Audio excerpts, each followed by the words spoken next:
A warm welcome everybody watching us either live on Microsoft Teams or on Facebook Live. Before we start our session, there is just some general informations. This session is being recorded, and if you have questions on the Microsoft Teams platform, please use the Q&A section on the top right corner of your screen. And if you use Facebook, just comment on the box below. My name is Hardy Weiss, and I'm the Director of Business and Practice Development at Theraklion Echotherapy. And at Echotherapy, our aim is to transform the treatment for several medical conditions, such as thyroid nodules, fibroadenomas, and varicose veins, with the help of the innovative HIFU technology. The HIFU technology allows healthcare providers worldwide to treat these previously mentioned conditions without surgery, completely non-invasively as walk-in, walk-out procedures. The topic of our tonight's online seminar is venous diseases in the times of COVID-19 with Professor Whiteley from the Whiteley Clinic as our speaker. Just some words to our speaker. Professor Whiteley is a venous surgeon and phlebologist specialized in walk-in, walk-out treatments for varicose veins. As the founder of the well-known Whiteley Clinics with locations in London, Guildford and Bristol, his aim is to bring the very best treatments for varicose veins and vein problems.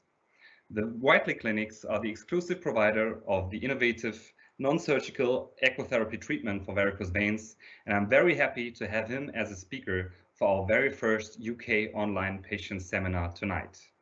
With this being said, I'm handing over to Professor Whiteley, and I'm sure that we will all learn something about the venous system and how to manage potential problems in the current corona situation tonight. We are looking forward to receive your questions. Professor Whiteley? Thank you very much. Thank you all. I hope everyone's keeping well during this horrible time of COVID. I'm just going to share the screen so that we can start the presentation. Have you got the presentation there? Is the presentation live there? Wait just a second.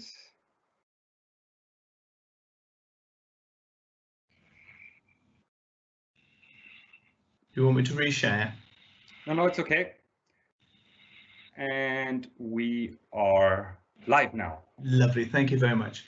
Well, I'd like to thank Hardy and I'd like to thank everybody at Theraklion for making this possible. This event is sponsored, as you know, by Theraklion, and it's very kind of them to allow me to get out and put a lot of information about venous diseases into the general public. As you know, today, this is during a very difficult time of COVID-19, and I hope everybody who's listening to this is keeping safe and well. It's a very trying time for all of us. And although venous diseases are often thought just to be varicose veins and therefore not important, in fact, there's quite a lot of important venous diseases that we have to look out for.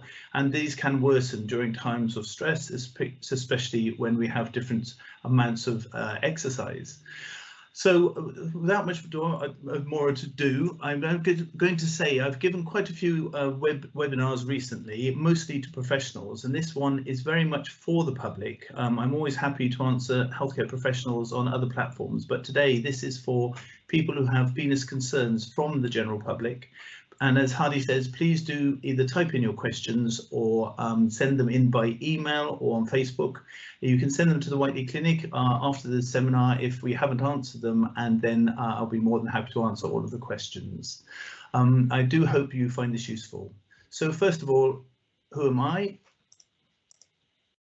Who am I? So I'm Mark Whiteley. I'm a consultant venous surgeon, as you've heard, and also a visiting professor at the University of Surrey. I was the first in the UK to do any endovenous surgery at all, and at the time was laughed about. And as you know now, it's become the recognised way of doing surgery. And we're now also the first person to do this new form of surgery, which I think is going to take over from the endovenous surgery that everybody's talking about, the usual laser and radiofrequency. This new HIFU is the next step forward. I also founded a thing called the College of Phlebology because I'm very keen to teach everybody in the vein world and all doctors and nurses about veins and how to treat them properly, as there's very little vein training in the UK and in fact in the Western world. And you'll see the icon over here on the right, this venous registry, and this is the icon of peak doctors who want to try and improve practice and put all their results online. I've got over 120 peer-reviewed papers, and I've written several books, and some of the information tonight has come from these books as well. You're welcome to read these if you wish. Also, I'm an editor. I sit on the editorial board of the Journal of Vascular Surgery, Veins and Lymphatics, and a lot of the research I'll present is actually from the Whiteley Clinic. So, in order, how do veins work? Basically, when you're lying down, sitting up or standing up, blood pumps from your heart to your feet through arteries, and that's no problem because that's at very high pressure and it's quite easy for blood to get there unless you have arterial disease. What's difficult to understand is how blood gets back from your feet to your heart. There's only 15 millimeters of mercury pressure left in the blood at the feet, and there's 0 millimeters at the heart. So there's just enough pressure to get the venous blood back to your heart from your feet when you're lying down. Of course, we don't spend a lot of the days certainly lying down, we stand up. And when we stand up, blood again can be pumped from the heart down to the feet with no problem at all because that's at arterial pressure. But there's only just enough pressure to get the blood back to just above your ankle. And many people think this might be the reason that venous ulcers occur at this point and swelling occurs at this point, because blood can get out of the foot by pressure alone, but it certainly can't get back to your heart. So why is it that we don't faint? Why is it that most of us don't sit there with great big swollen legs all of the time? The reason for this is because we pump the blood up. And we have the foot pump down here. When you put your foot down, it squashes the veins, which shoots the blood upwards towards the heart. And when we walk, we have 4 phases. First of all, the foot pump, then we push off with the toe and this activates the calf pump and blood pumps up into the thigh. We then lift the leg and the thigh pump pumps the blood up in towards the heart. And then as we swing the leg forward and the other side is doing the pumping, all the valves close, as you can see in this little animation on the right hand side. And provided those valves close properly, the blood is kept up towards the heart until your next step. And so it should be a one-way system of pumping blood back to your heart. That's how leg veins work. So when we look in this sort of diagrammatic way that I've published in my books, as I find it quite easy to understand this, we have the foot at the bottom here, the groin halfway up, and the heart at the top. And what we find is all of the veins have valves in them. That's these little valves here, you can see all pointed out, including the perforating veins, and all the time blood should be going either up the veins and in, or into the veins and up, but always back towards the heart. And provided the blood always flows upwards and inwards or inwards and upwards, it'll always get back to the heart and you won't have venous disease unless you have another problem such as lying very still, cancers, etc. But you won't have venous reflux disease, which is the commonest cause of venous disease. Now, I just want to dispel one old idea, which you will hear most doctors still saying, but it's very out of date, and that is that there's a deep and superficial system. This is not quite correct, and this is all explained more fully in the book that describes how we can now cure leg ulcers without the usual sort of binding and dressings. We can now cure these with the new surgical techniques in HIFU. And first thing, we have to get rid of this idea of a deep vein in the muscle here, and a superficial vein out in the fat. And just to show these would be the deep veins by the old classification, and these would be the superficial veins, these ones here on the outside. Well, that's actually not how the system works, and it is very important when we come to think of how we train doctors to treat veins these days and how we treat all our patients, that we understand that in fact there's 3 systems. There's the deep system inside the muscle, and those are the veins that pump. They're called the N1 or network 1 veins. But then there's a second one. These ones that used to be just lumped in with superficial are very special because you cannot see these on the surface. These are the truncal veins, and these are called the saphenous veins, and they lie in their own special compartment. And this gets really important when people get very confused about lasers and stripping, because then you've got to understand which veins we're actually treating and which ones are causing the problem. Because you can't see these on the surface, you also can't see when they're going wrong. And that's why no one should ever give an opinion about veins without a venous duplex ultrasound. Then the third section are the veins you can see. These are the network 3 veins, and these are the ones right under the skin on the outside. And so we haven't just got deep and superficial, we have got 3 layers. When you stand up, what happens is the blood will go down your arteries into your foot, and we will slowly build up a column of pressure from your foot all the way back to your heart. And this takes about 20 to 40 seconds. So it's a nice slow amount of pressure coming back. And you'll hear people saying, when you've got varicose veins, it causes pressure at the ankle. It doesn't. What it does is it causes pressure, but very, very slowly. And that's just like pushing against someone without hitting them hard. A slow increase in pressure doesn't harm you.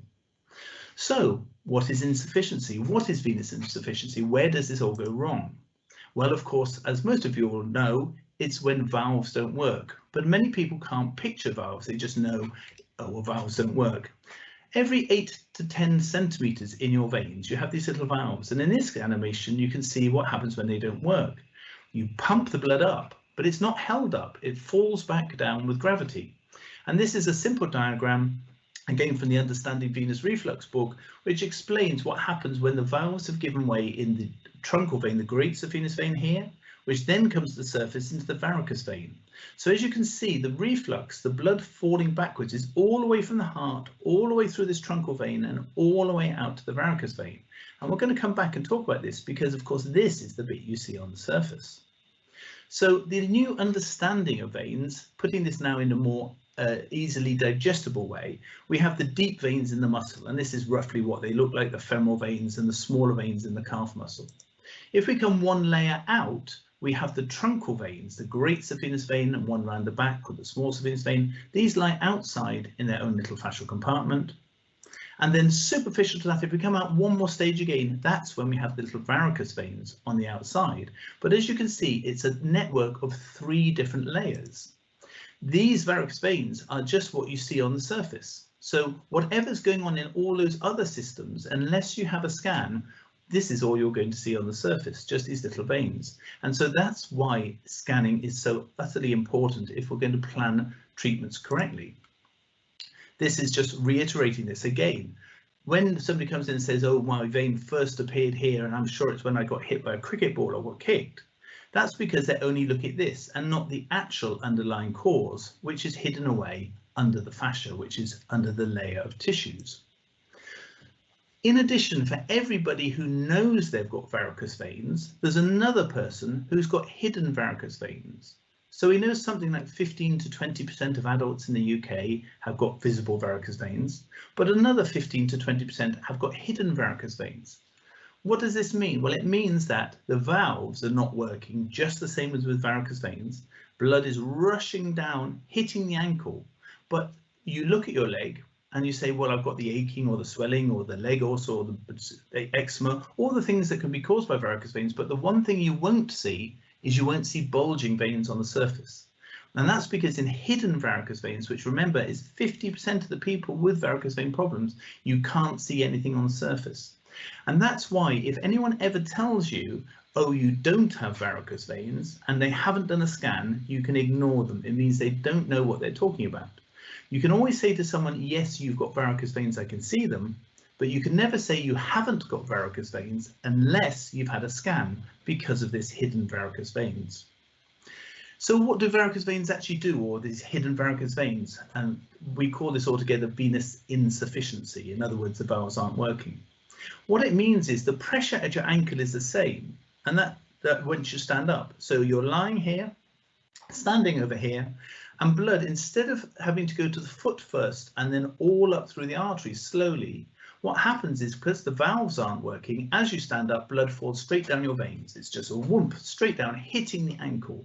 You get to the same pressure. There's no extra pressure. And that's why I don't like people saying, oh, it's a pressure problem at the ankles, because it's not really. What happens is when you stand up, blood rushes straight down, and it's like somebody punching you or somebody hitting you. It's the same pressure, but very, very fast. And the body doesn't like being hit fast. When there's a speed or a sudden change in pressure, you get inflammation. And that's why people get swollen ankles, aching, and eventually skin damage, which we'll come on to.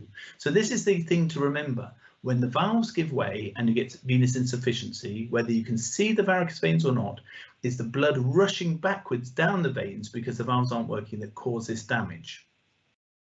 Also, something that's become very important is that although most doctors in the UK and around the world know about varicose veins in the legs, they all forget that blood still has to go through the pelvis and the body as well.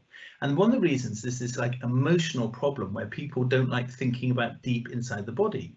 But patients such as this have got obvious varicose veins in their legs. But look, right up here in the groin, this is a sign of pelvic varicose veins. And these veins are ones that come out, they're called the internal iliac veins, or the ovarian veins in the lady, or testicular veins in the man. And they're typical varicose veins around the buttocks, around the anus, around the vagina, vulva, and in men around the scrotum and in the same areas. Over the last 20 years, the Whiteley Clinic has been at the forefront of understanding this, and we've developed a lot of the research and treatments for this to make sure that when patients have their legs varicose veins treated, the ones that also have these, which is about 1 in 6 people, don't have that missed, because otherwise you've just wasted your time and money having had your veins treated. So you might be now at home and thinking, have I got venous problems or not? What are the first signs of venous problems? Well, the first signs might be C1, as we call it. This is a system we use as doctors called the CEAP system. And C1, the most minor, is thread veins. And all of these veins here, little thread veins on the surface, we used to think this was cosmetic, and unfortunately many patients still go to see cosmetic doctors or beauticians or nurses to have these injected, but research has shown that 89% of people with thread veins actually have underlying hidden varicose veins. So no one should ever go to have these treated unless they've had a duplex ultrasound first, showing that the deep veins are good. C2 veins are the varicose veins. That's the ones we all know and love as called varicose veins, and those are the obvious ones on the surface. C3, which is the next worst, is when you have swelling ankles, and this is by the end of the day. You can often see socks indenting quite deeply into this what's called edema or fluid in the tissues. This patient only has it on one side, and you can see the difference in the ankles here, much thicker venous edema on the left, and on the right hand side much slimmer. So this is called C3 disease, and sometimes you don't even see the varicose veins. And this is what I was saying before about the hidden varicose vein side of it. C4, if you haven't got your veins or venous reflux treated in time, it will then progress on in 1 in 20 people per year. And the inflammation I talked about with the venous insufficiency will go on to cause eczema around the ankles, brown stains around the ankles, like this called hemosiderin. And if you still don't get it fixed when you get these things, you go on to the next stages, which is either a healed leg ulcer or even an active leg ulcer. And these are almost always caused by venous insufficiency that can be treated. And whereas in the past nurses have always bound these and put dressings on, randomized studies have now shown these heal faster and for longer if you treat the veins that are underlying this, the N2 veins or the N3 veins. And that's what the new techniques all do. They find and treat those veins. On top of those 6 different sorts of veins that you might see, you also have to remember the pelvic varicose veins. And these are the veins up here coming from the inside of the thigh. That shows that's a pelvic varicose vein, or as I said before, coming from around the buttocks. So now we have an understanding about venous insufficiency and also varicose veins. What problems might be occur and also be avoided during the current lockdown we've got? So a couple of animations here just to try and help us understand what flow through a vein might look like. So a normal vein, we just have blood flowing whenever we pump it. There's a thing that we know in medicine called Virchow's triad. Now, if you have any of these conditions, then you can actually change the way the blood flows or the blood itself or the vein wall. If any of these changes occur, you can get a clot. So Virchow's triad says if your blood changes at all, in other words, you're dehydrated, smoking, or anything that might thicken the blood, if you have changes in the blood flow or changes in the vessel wall, any of those can go on to cause clots. And of course, clots are not a very good idea in your veins. So slow flow, for instance, if you're sitting there and you're not getting much exercise, slow flow can cause a clot to form. Disordered flow, such as having varicose veins, that causes this disordered flow, and it also damages a wall, which similarly can cause clots. So during the COVID-19 lockdown, it's incredibly important to keep hydrated. Make sure you are drinking your water, making sure you're not having too much coffee, alcohol, or anything that might dehydrate you. Make sure you keep moving, because exercise and moving, even if it's wiggling your feet or in front of the TV, is very important to keep the blood flowing fast up your veins. When you are resting, because it's all gravitational, you will find a lot of relief if you elevate your legs. So do put your legs up if you are sitting and watching TV or reading a book. The higher your legs are, really, the better. If you know you've got varicose veins, if you've got any symptoms, compression stockings will give some temporary relief, and this is useful while you can't get to the doctors or get to a specialist. But of course, the only permanent way we can actually treat veins is the new techniques that we're going to talk about. So during the lockdown are the venous emergencies. As you will know, people have been writing in papers and say, oh, well, varicose veins is only cosmetic, and we know that's not true. Venous disease does have emergencies as well. The big one that everyone always talks about, of course, is deep vein thrombosis. Deep vein thrombosis usually means you've got a swollen leg, aching, painful leg. It may be warmer than the other leg. It's worse on moving the ankle, particularly in the calf in many people, and sometimes the discoloration, and all of these point towards a deep vein thrombosis. Now, it might be that it's just lower in your legs, and you might have a clot like this in one of the smaller veins, and this would need a compression, a duplex ultrasound. You can get a blood test which says you might have one, but to be absolutely accurate, you have to have a duplex ultrasound scan to find it. It's probably enough to have anti-inflammatory drugs like aspirin for this, exercise and compression, and you might not need coagulation as long as the duplex does show it's only this sort of clot. However, if it's more extensive and the clot is up into what's called the femoral vein or up into the thigh, anywhere above the knee, that's when you need to have the scan and you must be anticoagulated. The risk of this is not only that you can break this clot off and it goes to through the heart and into the lungs, which is a process called pulmonary embolism, but also if this is left in the long term, it can actually wreck these veins and cause very severe venous disease in the future called post-thrombotic syndrome. One of the most misunderstood diseases or problems with veins is phlebitis. Now, in the past, people have thought this was infected, and some GPs still use antibiotics for this and some nurses. But we actually know that this is clot in the superficial veins, sorry, the most superficial, the N3 veins, and therefore is clot. Antibiotics have no effect at all, and everybody with this needs a scan. And why they need a duplex scan is because if it is only clot in the varicose veins under the surface, it can be treated safely by compression stockings, aspirin or anti-inflammatories, and just exercise. However, what has been shown, and this has now been in guidelines from both America and the UK since 2012, although vanishingly few doctors and nurses seem to know this, is the same phlebitis can actually have a clot called a superficial venous thrombosis all the way to the deep vein. And this has, if this happens, you have a 1% chance that this will also embolize up to the heart and to the lungs. And so everybody who does have these lumpy, hard veins on the surface that have gone red and tender, that's what phlebitis is, must get a scan, because it may well be that you need anticoagulation to stop getting a clot going to the lungs. Obviously, if you have bleeding varicose veins, that is also regarded as an emergency for obvious reasons. Fortunately, with bleeding varicose veins, it's quite nice because the veins are at low pressure. And so if this does happen, you can push on the veins themselves, elevate your leg up above your heart, so lie on your back and call for an ambulance or call for urgent help. And then these can be treated. You can have a duplex ultrasound first, and then of course we treat the underlying venous reflux. Finally, if you do have a leg ulcer, one of the big problems with it is it can become infected. If that infection gives you a tachycardia, in other words, a fast heartbeat, if you become sweaty, if you are showing signs of sepsis, then of course you do need antibiotics for this. So finally now, how can we actually treat varicose veins with minimal risk and minimal downtime?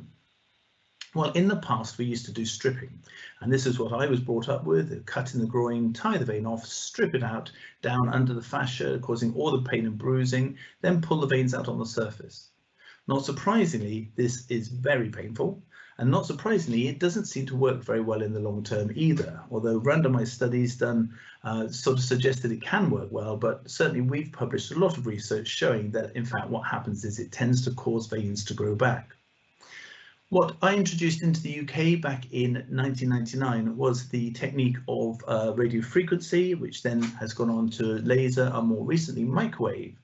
And this is much more elegant, where a catheter is placed inside the vein through a single local anaesthetic hole here, and a pin goes in and the catheter goes up, but you then have to inject a lot of anaesthetic around it called tumescence, which is quite tender, and then we close the vein. And this is a huge step over stripping, especially when it's done well, as the veins don't grow back again.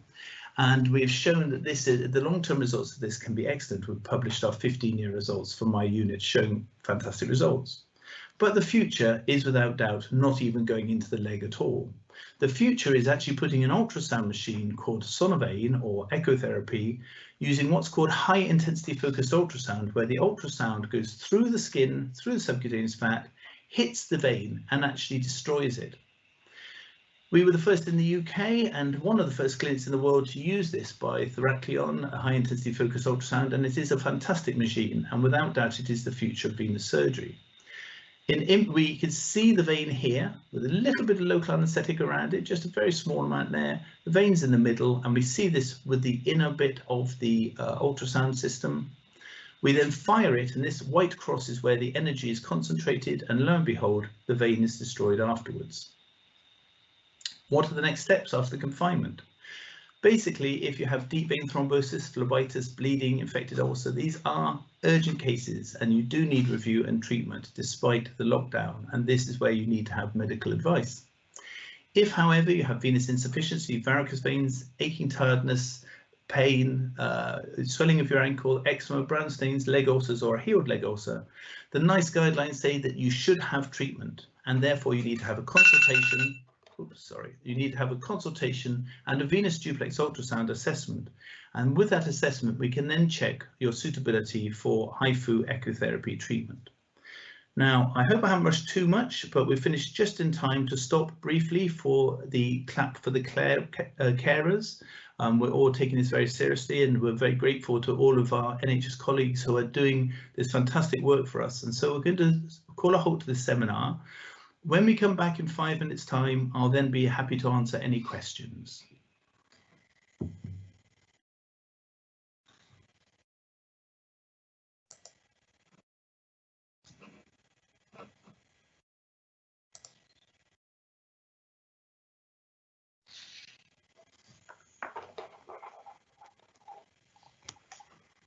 Good to have you back.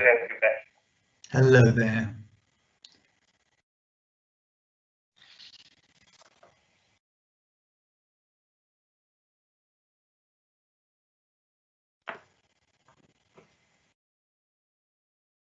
I've had a question here from Cleo that I've just answered on Facebook, and she's asked whether there's anything we can do for deep vein problems. And the answer is yes, we can in the majority of patients nowadays. It might be that in the deep veins we have to, the problem with the deep veins is sometimes when we have deep vein reflux and the valves have gone wrong in the deep veins, sometimes it's actually not just a problem with deep veins, it can be the reflux, but it can also be that they're narrowed because of the scarring. So nowadays what we do is we look for that narrowing, and we often send patients to have a stent to open the narrowing first, which often cures them, and then treat the reflux afterwards if needed. But yes, we can often now treat patients even if they've got that deep vein problem.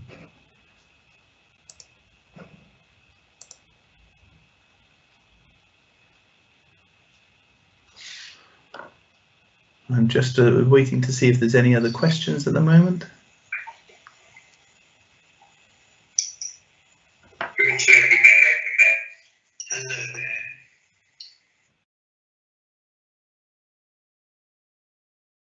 There was one question from Sister Nelly just before we start. Yes. I can't actually see the questions up for some reason. Post it again. Yes, the system isn't working very well at the moment, unfortunately, on my end. So I can't see the live questions. Can you read it to me? 100%. So after having varicose vein stripping 3 years ago on the NHS, all my varicose veins have sadly come back.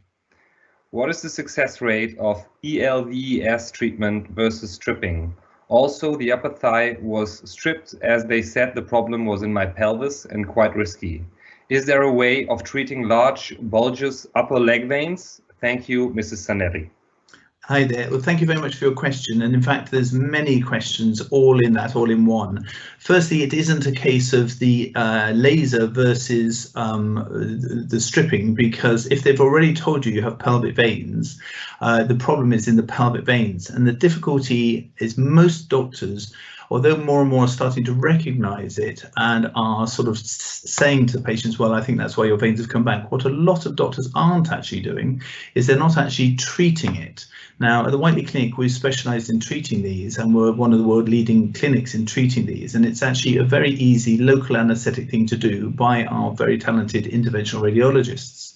And using local anaesthetic only through a little needle hole in the neck, as a walk-in, walk-out case, just taking a couple of hours, coils can be put into the pelvic veins to actually ablate them to stop the blood flowing back into the leg veins. Once you've taken that away, then your success rate of any treatment in the leg is going to increase dramatically, because if you haven't treated those pelvic veins first, your leg veins are almost definitely going to come back in any case, and we've published research to show that. If we now just concentrate on the leg veins, we know that stripping causes veins to grow back. And when we published recently our 5 to 8 year experience of stripping, watching people afterwards, 83% of people who had stripping got all of their veins back again within those 5 to 8 years. So in other words, it really wasn't worth doing at all in the first place. However, most people still do stripping around the world, but fortunately in the UK, fewer and fewer are.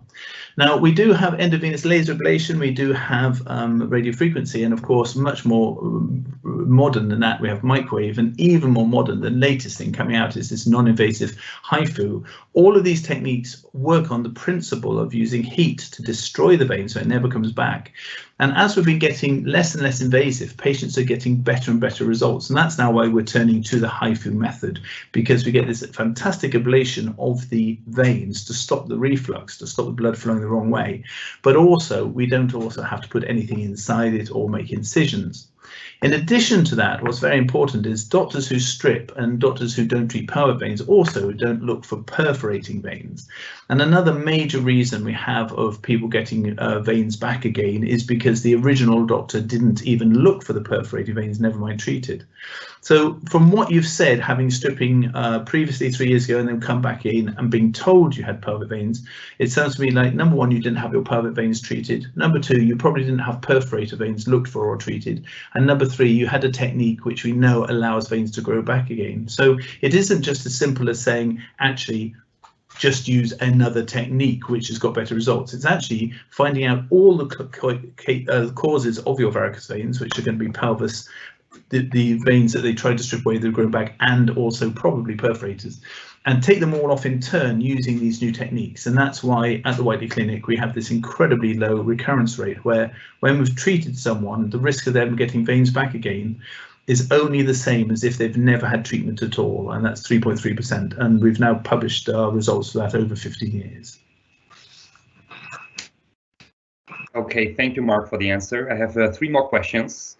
The first one, I have venous insufficiency and have had veins stripped a number of years ago. My legs feel heavy, and I tried first thing in the morning. Should I try sleeping with my legs elevated? Also, I find it very difficult during hot weather to wear my compression stockings. Are there any tips to help keep my legs cool? I mean, the most important thing is to make sure that all the reflux is gone, because it's highly likely, if you've still got symptoms, that you still have venous reflux. Just as in my last answer, you probably either got perforators, pelvic veins, or more reflux following the previous treatment. And a lot of patients who come to us and say they've had veins treated before, even with new techniques, they have doctors who aren't vein specialists, and when we scan them, they still have veins that haven't been fully treated. So the first long-term thing is get them treated properly, and you'll usually find the symptoms go away. If you find that you either don't want to have any more treatment and you are happy to keep the reflux, or you find that it's incurable, which nowadays is very rare, or for any other reason, yes, of course, elevating your legs, as we described by gravity, will always help, and certainly sleeping with elevated legs will help. I'm afraid, though, exercise, pumping the blood up, and support stockings for when your legs are down are the only ways that we can actually correct the reflux at all. Until you stop the underlying problem, you're not going to get a cure. So you can only do things that make it feel better, such as elevating legs when you're at rest, or sleeping, support stockings, and not standing still. Just basically trying to jog from foot to foot to get what vein pump is working as much as possible, even though you know the valves aren't working. Okay, thank you, Mark. The next question is from Kat. Question is, can I ask what your costs are generally for a consultation, scan and treatment?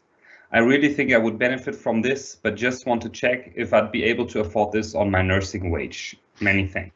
Hi, Kat. Yes, unfortunately, the difficulty we have, certainly in the UK, as you know, is that nobody values medicine, which is now becoming clear with the way the NHS is bravely fighting with COVID.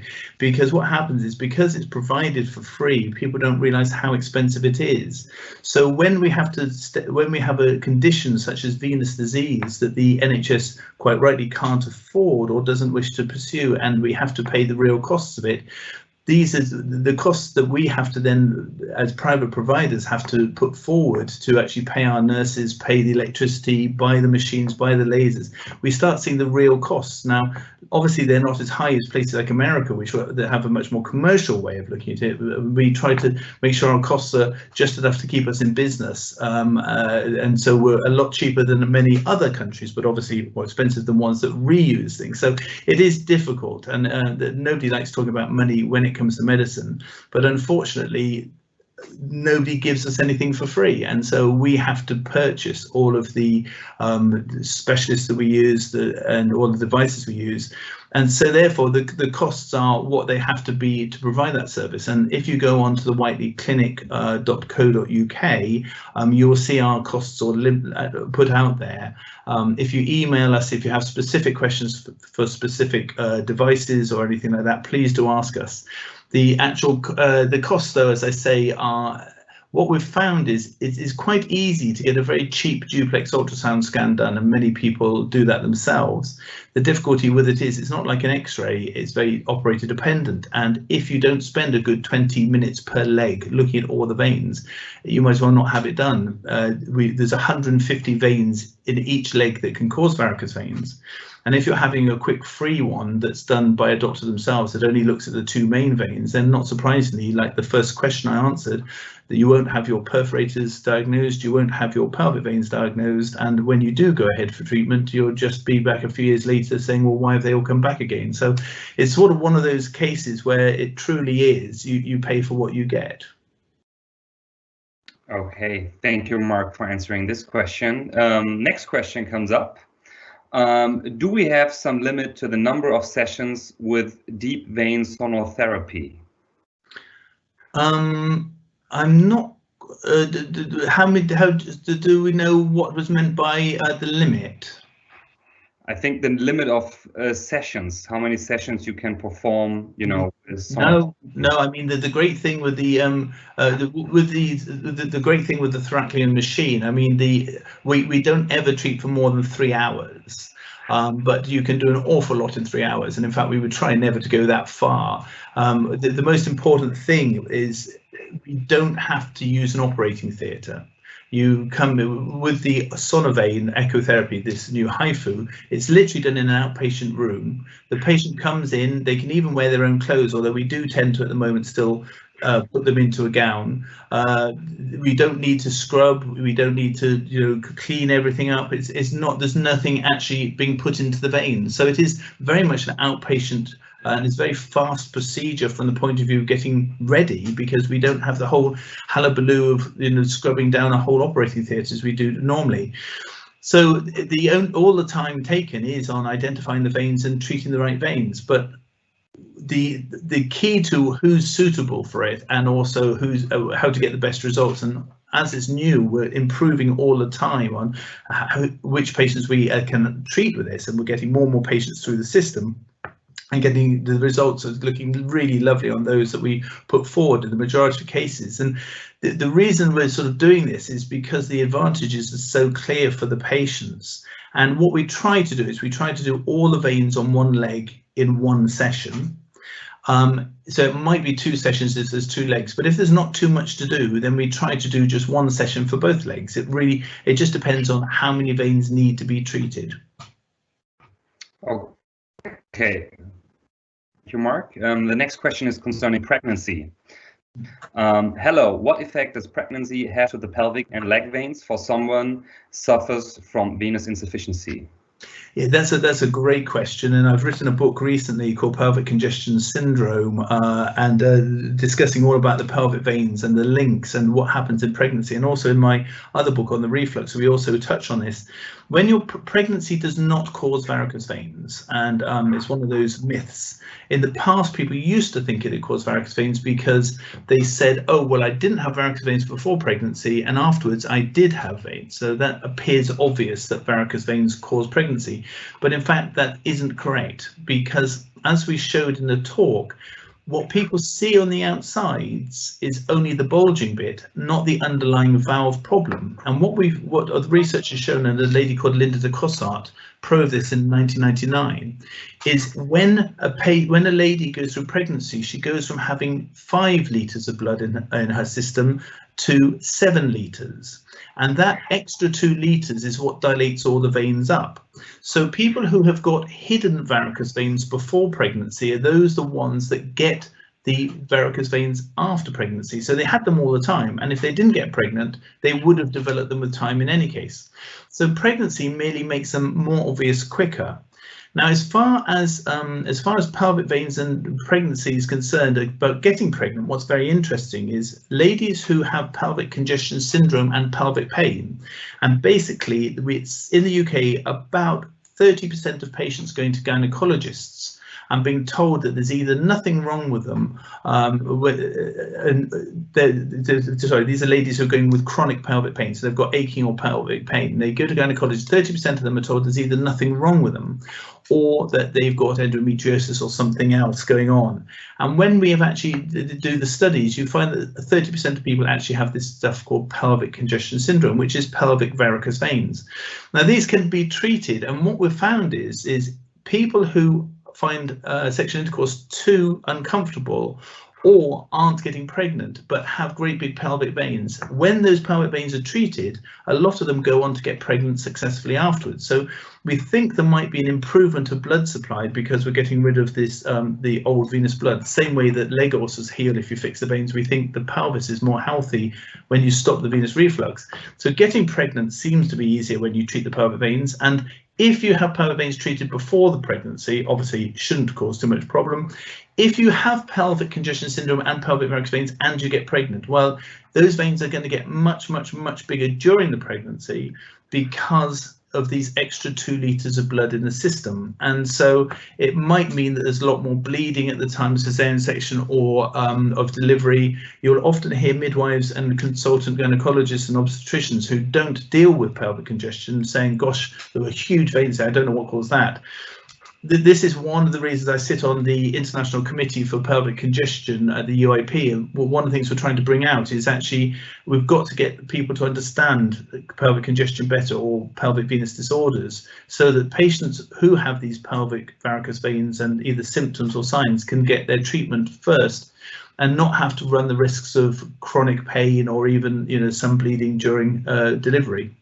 So it's a complex question, that. Thank you for it, but I could probably talk for hours because there's so much research in that area, and it's a fascinating area of venous surgery.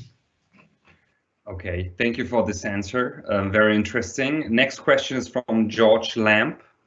Do you believe that everyone can perform vein ablation procedures, or do you think that there are user-related results and not depending on the vein pathology? Thanks.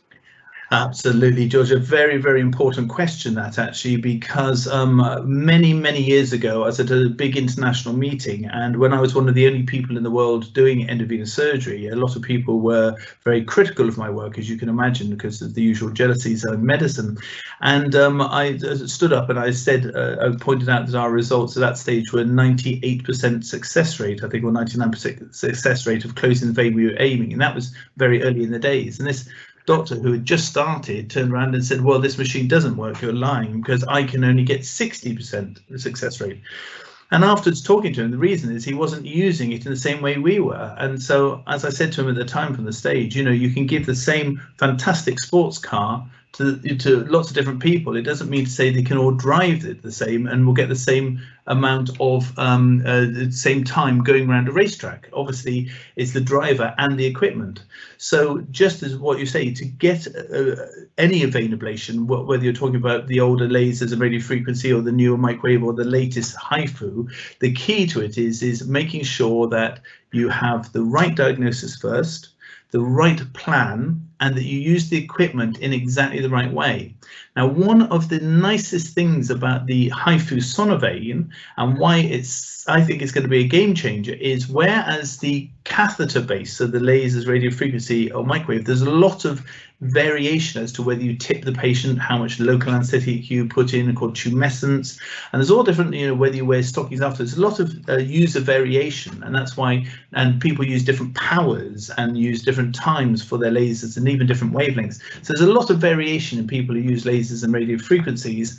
What we find with HIFU is because the patients all lie flat, and because you can see the vein actually as you treat it, and you can see it in real time, it takes an awful lot of the variation away. And I think that as we go through the next few years and more doctors start using the HIFU echotherapy technique, I think we're going to find a much more uniform excellence of outcome, purely and simply because the machine does a lot of the work for you. So hopefully, although it's very important to get the diagnosis right, and the professionalism and expertise of the venous doctor is of paramount importance, certainly I think HIFU will flatten out some of the sort of curves of people who are getting not great results at the moment with current techniques. Okay, perfect. Thank you for that. Next question from Anonymous. Is it possible to have treatment in your clinic if I'm based and traveling from another country? The simple answer to that is yes, if COVID-19 will go away. In fact, over the last year, we've got in an awful lot of patients. Well, in the last year, we've got increasing numbers, but for the last 7 to 8 years, we've been getting patients from America, from Hong Kong, from Dubai, from Australia, from all around Europe. So we're quite used to having patients flying in, having a diagnosis and treatment all in one session, or flying in, having diagnosis, going away, thinking about it, and then coming back for treatment. So we're very used to that in our clinic.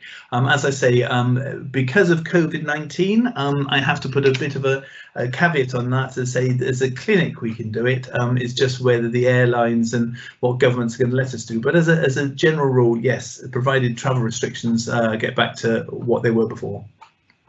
Yeah, let's hope that the travel bans and everything will not last that long. Absolutely, that's what we all hope. Yes. Next question from Facebook.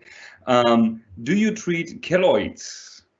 Keloid is an overactivity of scar tissue on the surface. So if you mean, do we treat patients who do get keloid for their varicose veins? The answer is yes, of course we do. This is a perfect way of doing that because we're not causing any damage to the skin at all. So in fact, this is the HIFU echotherapy Sonovein is the perfect way of treating people with varicose veins who get keloid.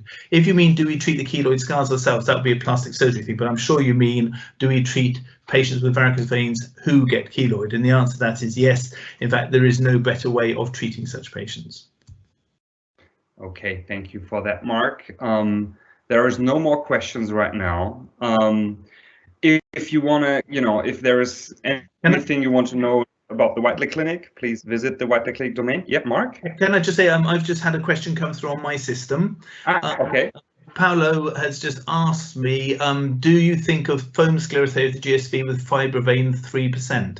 I didn't present that because this is not a professional forum. This is sort of a very basic forum. But as I've been asked, I would not ever use foam sclerotherapy as a first choice for the N2 veins. Those veins, the truncal veins. And the reason is, and I've published this, if you look at my papers in the European Journal of Vascular and Endovascular Surgery, we've shown that 3% STS does not damage the vein enough to cause permanent closure in the majority of cases. So I wouldn't put my patients through something that I didn't believe in and know that they get a high recurrence. And in fact, there's not only, although we published that 4 or 5 years ago, and it's been my opinion since, we now have randomized controlled studies that also show very poor long-term results from foam sclerotherapy in truncal veins. Having said that, I also have to point out that I am a great advocate of foam sclerotherapy. I love it, but only in the N3 veins, the ones that are outside of the fascia, the ones that are just under the skin. And in those cases, foam sclerotherapy, when used correctly, is brilliant. So I'm not anti-foam. It's just you have to use foam in the right scientific place. Okay, and now there was 2 more questions just popping in. Is it safe in the moment with the COVID-19 to treat my varicose veins? That's a really interesting question, and at the moment we've had to close down as a clinic, although at the moment we're sort of obviously looking closely, because a lot of our patients who have got quite severe problems are sort of now contacting us and saying, well, surely, you know, this sort of thing should be treated. And it's very difficult, and you know, we have to watch what the guidelines are. And the simple answer is in the COVID-19, is it safe to treat you? Well, it's obviously going to be safe to treat you, provided the PPE is in the right place and everything. And the question is you know, if you haven't got symptoms and the doctors haven't and the nurses haven't and everyone's wearing the right PPE and nobody's been in contact, theoretically it'd be safe. But at the moment, there's a political decision. So if you had varicose veins just because you didn't like the look of them, the political decision would probably be this is not appropriate at the time. If on the other hand you had a lot of pain and you certainly had phlebitis or were heading that way, then, or even bleeding, then of course there will come a stage very soon where the risks and benefits will be weighed up, and I think we will start seeing a slight easing down on the lockdown for cases where there are urgent or quite necessary operations which aren't true emergencies. So at the moment it's still, as I said, I think this is a thing that's changing day by day. Okay, thank you for that, and it's always, you know, very important that everybody's safe in the current times. Absolutely. Next question is from Anonymous as well. In phlebitis, do we give anticoagulation only if thrombus less than 3 centimeters from CFJ? Very specific question. That's a really important question, because I wrote an article on this on Facebook a few years ago, and I had a storm of doctors and nurses shouting at me, and I had to write back and say they obviously weren't keeping up with the research. The research from 2012 that is quoted in 2 guidelines, the English and the American guidelines, 2 sets of guidelines, show very clearly that if you have phlebitis or superficial venous thrombosis, which is a clot, it's in the truncal vein, and it might be small venous vein or great venous vein or even down perforated veins. If that clot is within 5 centimeters of a deep vein, then there is a 1% chance the patient will go on to get a pulmonary embolism, which can be life-threatening. And so therefore the recommendations are that if the clot is within 5 centimeters of a deep vein, not just the superficial SFJ, but also the popliteal vein, any of the veins that go into the deep veins, if it's within 5 centimeters, you should be anticoagulated to stop it happening. And those of you who follow me on Facebook or follow my website blogs will know that I was in the newspaper, the Croydon newspaper, a few years ago, where actually a patient was going to come and see me for a consultation, and in fact we luckily diverted to A&E because of this exact thing. She had been being treated for a while with antibiotics for phlebitis, and of course what she needed was anticoagulation. She actually did throw a clot off to her lungs. And so this is one of the things we have to bring out in the UK, that if you have phlebitis, you know, you need to have a scan. Unless you're going to anticoagulate everybody, which would be dangerous in its own right, we need to have a better pathway. And as I say, the guidelines have been there since 2012, so I really don't know why they're not being acted on. Okay, thank you for this. I think we can do 2 more questions, if that's okay for you, Mark. Oh, absolutely. I'd love talking about veins. Next question is, what do you prefer for treatment of GSV with diameter more than 14 millimeters? That's a very good question. So at the moment, I love the HIFU technique up to 14 centimeters, 14 millimeters, sorry, 14 millimeters. And luckily that is 80 to 90% of the population of people with vein problems. Of the small number of people, about 10 to 15% of people who are 15 millimeters or more, I would probably use endovenous microwave at the moment, as that is something I think we will get there with HIFU, but we need to modify our techniques a little bit better to get that closed. And so for the bigger veins, I would use endovenous microwave. I think that endovenous microwave has some advantages over laser and radio frequency for all the veins that we treat it for. And as I say, I prefer HIFU for the non-invasive, but for the ones I have to use the catheter for, I think microwave has a lot of advantages. That's why I used it as in the newspapers when we did it on Chris Evans, who then went for a 9-kilometer run the next day, which shows that it was quite successful. It's not something I'd recommend to actually go for a run the next day, but the fact it's possible shows how what a good sort of system it is. And the ablation you get from microwave from inside the vein is actually probably similar to that we're getting with HIFU, except for what I love about HIFU is whereas anything inside the vein is only putting the heat from the inside to the out, HIFU goes across the vein, and from a vein treatment point of view, we're trying to treat the whole vein, not just the inner bit to the outside bit. So I think it's a much more elegant way, and I think in the long term it'll become probably the most important way to treat veins. Okay, great. There is just a question coming in from Facebook, and the question is, what are the main differences between sonovein and sclerofoam? The masses and masses of difference. So the sonovein is ultrasound energy that is focused in as a cone. So you put an ultrasound device, the sonovein echotherapy device, onto the outside of the skin. You see the vein underneath the skin. You put a tiny bit of local anesthetic around if the patient needs it. You then fire the ultrasound and you see in real time, you see the vein being destroyed by the focused ultrasound, and nothing between the ultrasound and the vein is damaged at all because it's focused in at a cone, and the only destruction is at the cone. Foam sclerotherapy, or sclerofoam if you want to call it that, is completely different. You, in good units such as ours, you mix carbon dioxide and oxygen with sclerosant, a sclerotherapy solution. Most doctors, unfortunately in the UK, in the world, still use air, which you should never really inject into people, but they mix it with air and the sclerotherapy. There's 2 different sorts of sclerosant you can use for this. Then you take that foam and you actually physically have to put it inside the vein. So you're now injecting into the vein. That means that it can go anywhere. You inject the foam and the foam pushes the blood out of the way, and the sclerotherapy goes into the vein wall to kill it. Now, if the vein wall is thin and you've used the right amount, then you get very good results. And that's why we use it a lot for thin and small veins. However, for big, thick veins, the sclerotherapy doesn't get across the wall enough, and the results are very, very poor. Also, sclerotherapy, of course, is because it's a drug and it's going into the veins, there's a maximum limit you can have. You have to wear compression afterwards to get good results to hold the vein together. We often use it in conjunction with HIFU, so we use the HIFU to actually block the big veins to do the real job, and as everything else is shrinking away, use the foam to take away the more superficial veins, and that's a very successful combination. But the 2 different techniques are poles apart, they're completely different, but interestingly, because of those differences, they often work very, very well together.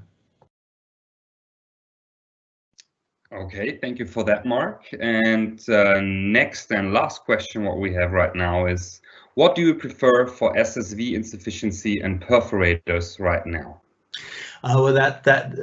With all questions like that, I would need to see the ultrasound scan myself. I would need to see the patient. I would need to see the diameter of it, the thickness of the wall, whether they were just getting C1 or C2 disease, just thread veins in a couple of veins, or whether they had a leg ulcer causing it. So there's a lot of other things that you would have to question before you made such an answer. But I've treated small venous veins and perforators very successfully with HIFU already, and I would do so. I've also treated them very successfully with microwave and with laser. Nowadays, I probably wouldn't use the radio frequency. There is Claravane, which is a mechanical occlusion, which for small venous vein is very, very nice technique as well. I wouldn't use foam for small venous vein and perforators, but I might use that for more surface ones. But so I hope that answers is not too woolly, but it really does. This is why it's so important to see the patient, to see how mobile they are, to see what problems they've got and what their aspirations are. What do they want? Is it a nice looking leg? Is it to heal a leg ulcer? Is it not to get clots? And once you put all that together with the exact measurements you get from a top range ultrasound, then it really becomes quite obvious what you do. And that's what we call the Whiteley protocol. We've developed a whole protocol where we put all these information in together, and then our doctors and ultrasonographers have agreed outcomes from that. Okay, thank you, Mark. Thank you, Mark, for your time, answering all these questions, sharing your knowledge with us, with the audience. If are looking for more information, please visit the Whiteley Clinic's website at thewhiteleyclinic.co.uk or the Echotherapy website at echotherapy.com. And I think we'll close the evening for tonight, and I wish everybody staying safe and healthy during this interesting times. And Mark, once again, thank you very much. Thank you very much for having me, and thanks for arranging it. And please, everyone, do stay safe.